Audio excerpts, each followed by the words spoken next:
Good evening to our viewers in the West, and thank you for joining us. We are going to begin with breaking news. America will soon be facing a coronavirus emergency more severe and potentially more deadly than when the pandemic first began. The country isn't just breaking records, it's blowing through them, reaching new highs again tonight in cases and hospitalizations.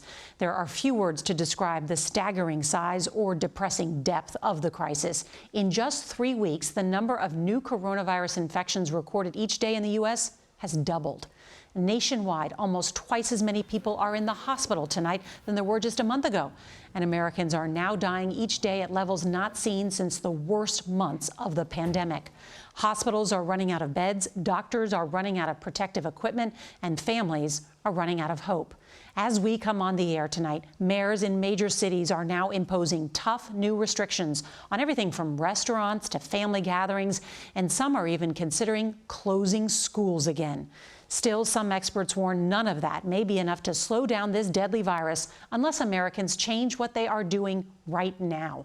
There's a lot of new reporting to get to, and our team of correspondents is standing by to cover it all. CBS's David Begnaud is going to lead off our coverage tonight from Chicago. Good evening, David.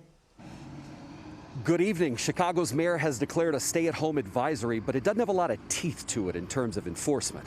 Now, the governor of Illinois says he may declare a stay-at-home order, and then he said this: to all of you who have questioned the data and fueled these conspiracy theories, what's it going to take to make this real for you?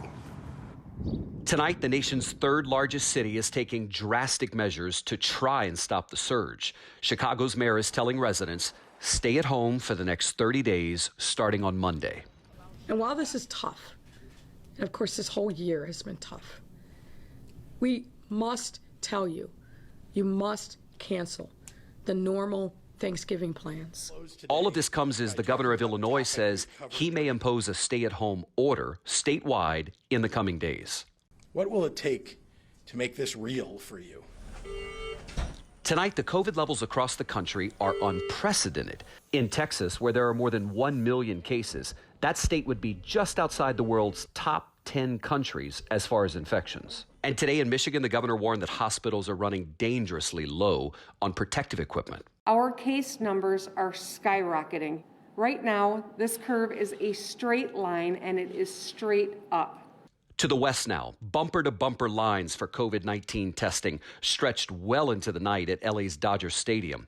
California is now on the brink of becoming the second state to reach 1 million confirmed coronavirus cases. Now to Kentucky. The Supreme Court upheld new public restrictions issued by the Democratic governor in a red state. They include requiring people to wear masks in public, and a lot of people are opposed to it.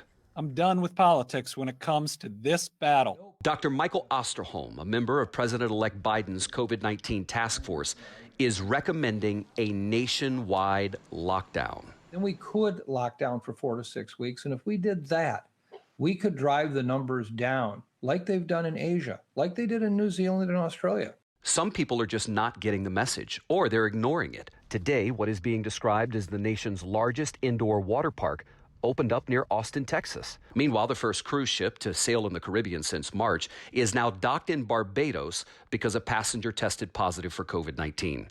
Other passengers must remain in their cabins. Here's the dean of Brown University's School of Public Health, Dr. Ashish Jha. What I'm trying to say to folks is, got to hold on for a few more months. Vaccines are coming. This is not the time to be having house parties. The reality is, it may be too late to act. David Begnaud, CBS News, Chicago.